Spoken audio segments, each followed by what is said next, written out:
Satu hari jelang sidang vonis Verdi Sambo dan Putri Chandrawati, orang tua Yosua telah bertolak menuju ke Jakarta untuk menghadiri sidang secara langsung. Bagaimana persiapan keluarga menghadapi sidang putusan esok? Sudah hadir melalui sambungan daring kuasa hukum keluarga Yosua, Martin Lukas Simanjuntak. Bang Martin, selamat siang. Terima kasih sudah bergabung di Kompas Siang. Selamat siang, Mbak Woro. Apa kabar? Bang Martin, keluarga sudah bersiap, sudah berangkat ya artinya ya hari ini, hari Minggu ini? Sudah di bandara, berangkatnya kalau nggak salah jam 11.30 ya. Baik, tadi dikatakan keluarga sudah lapang menerima bagaimanapun keputusan atau vonis yang akan diberikan oleh hakim. Tapi sebelumnya juga ada harapan besar dari ayah Yosua, Verdi Sambo ini mendapat hukuman maksimal, hukuman mati. Begitu juga dengan Putri Chandrawati. Bagaimana apa yang disampaikan oleh pihak keluarga kepada Bang Martin? Ya itulah ya ketulusan hati dari keluarga. Kalau kita ingatkan dulu di awal sebelum keluarga ini bertemu dengan kami ya, coba lihat apa sih yang terjadi. Joshua itu dianggap sebagai pelaku pelecehan seksual, tidak dimakamkan secara kedinasan. Lalu di tanggal 28 kami patahkan itu pada saat ekshumasi, akhirnya Joshua diberikan pemakaman secara kedinasan yang layak. Lalu sebelumnya peristiwanya tembak-menembak.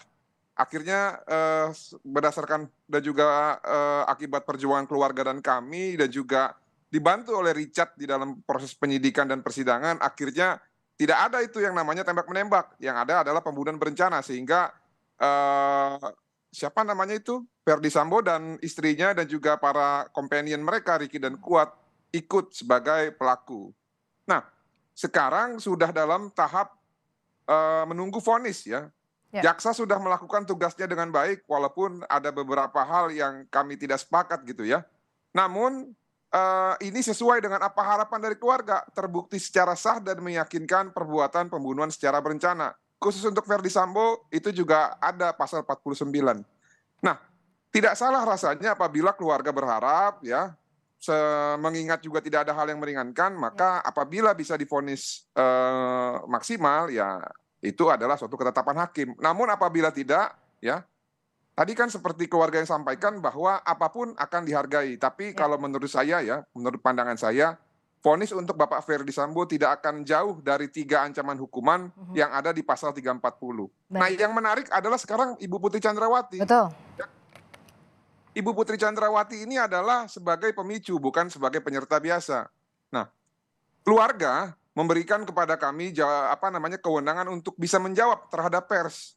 Apa yang layak untuk Putri Chandrawati? Menurut kacamata hukum saya, yang layak untuk Bu Putri Chandrawati sesuai dengan tuntutan jaksa dan kesimpulannya ya, bahwa terjadi bukan pemerkosaan melainkan perselingkuhan yang juga keluarga tolak, maka derajatnya adalah sebagai pelaku kedua.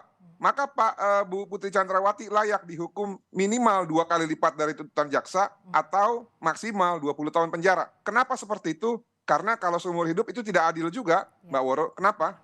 Karena Verdi Sambo dan Putri ini kan suami istri, mereka punya anak. Bayangkan kalau kedua orang tua dihukum seumur hidup, nanti anaknya tidak memiliki lagi kesempatan untuk bersatu dengan salah satu dari anggota keluarga mereka ataupun orang tuanya. Ini juga kita concern. Oleh karena itu, khusus untuk Bu Putri Chandrawati, hukumannya angka saja. Demikian, terima kasih. Ini kalau kita tidak mendahului bagaimana vonis hakim besok, tapi kalau bisa sedikit berandai-andai, Bang Martin, jika memang vonis ini sama atau mungkin di bawah dari tuntutan, apa yang kemudian akan langkah yang sudah mulai dipersiapkan oleh penasihat hukum? Ya, kalau menurut saya kalau di bawah dari tuntutan jaksa ya, kami akan bersurat kepada jaksa agar melakukan upaya hukum banding. Ya. Dan tentunya juga kami akan mencermati apa pertimbangannya sehingga terdakwa Putri Chandrawati misalkan ya divonis ataupun diputus di bawah tuntutan ataupun mungkin dilepaskan ataupun dibebaskan gitu ya. Kami akan mencermati pertimbangannya dan kami akan sesuaikan dengan bukti-bukti yang sudah menjadi fakta di depan persidangan. Kalau ada sesuatu hal yang ganjil ataupun menyimpang, tentunya kan kita juga punya hak ya untuk berbicara ya. Namun apapun itu, yang pasti kita tetap harus menghormati putusan hakim, seperti ada azas hukum ya, bahwa keputusan hakim itu adalah harus dianggap benar dan harus dijalankan ya. Nah, namun kan kita juga punya hak. Hak apa itu? Untuk bersuara dan juga mengajukan banding gitu. Dalam hal ini adalah kewenangan jaksa. Dan itu pasti akan kita lakukan nanti. Baik. Demikian. Bang Martin, ini soal Eliezer. Penasihat hukum Eliezer juga meminta keringanan hukuman. Sementara di sisi lain kita tahu bahwa jaksa melihat Eliezer ini walau statusnya justice collaborator tapi juga tetap sebagai pelaku. Bagaimana keluarga menanggapi keinginan kuasa hukum atau penasihat hukum dari Eliezer ini, Bang Martin? Jadi memang ada sedikit perbedaan ya.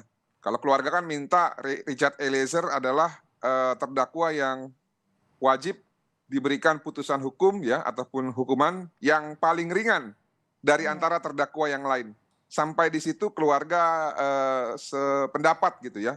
Nah, namun kalau untuk lepas memang ini kewenangan majelis hakim dan saya perlu konsultasi lagi apakah keluarga setuju atau tidak. Namun apapun itu menurut saya dalam hal ini ya JPU agak sedikit keliru gitu kalau menganggap bahwa Richard itu walaupun menembak ya sebagai pelaku kedua. Enggak begitu cara pikirnya. Dalam perkara ini yang saya lihat ya dan juga yang keluarga inginkan adalah pelaku utama itu adalah siapa yang pertama kali memiliki niat jahat dan merencanakan. Kalau pelaku ataupun penembak itu bisa digantikan karena stok penembak dari Verdi Sambo ataupun ajudan Verdi Sambo itu banyak. Oleh karena itu ya dikaitkan dengan penetapan tersangka Richard pada saat tanggal 5 Agustus di mana hanya dia yang jadi tersangka dengan pasal 338, sebenarnya dia bisa saja tutup mulut dan terima uang Verdi Sambo. Namun apa yang dilakukan? Dia justru membuka kasus ini. Nah, oleh karena itu jasa Richard itu besar. Dia layak untuk dipertimbangkan, diringankan. Dan kalaupun memang tidak bisa lepas, saya pernah sampaikan di program Dua Arah ya, ya vonis saja sesuai dengan masa tahanannya gitu loh ya. Dan dengan catatan perintahnya langsung dikeluarkan dari tahanan. Itu kan juga fair menurut saya. Yang penting perbuatan itu terbukti bahwa memang itu perbuatan yang salah dan tidak boleh lagi dilakukan oleh orang lain. Tapi kejujuran dan pengakuan Itu juga patut serta dipertimbangkan tanggung jawab seperti itu ya. yang sudah dilakukan oleh Richard itulah yang penting. Karena untuk negara yang saat ini menurut presiden kita sedang melakukan revolusi mental ya, kalau itu bukan cuma angan-angan, maka butuh role model untuk mengimplementasikan hal tersebut. Demikian, terima kasih. Baik, terima kasih Bang Martin Lukasimanjuntak, penasihat hukum dari keluarga almarhum Yosua sudah bergabung di Kompas Siang hari ini.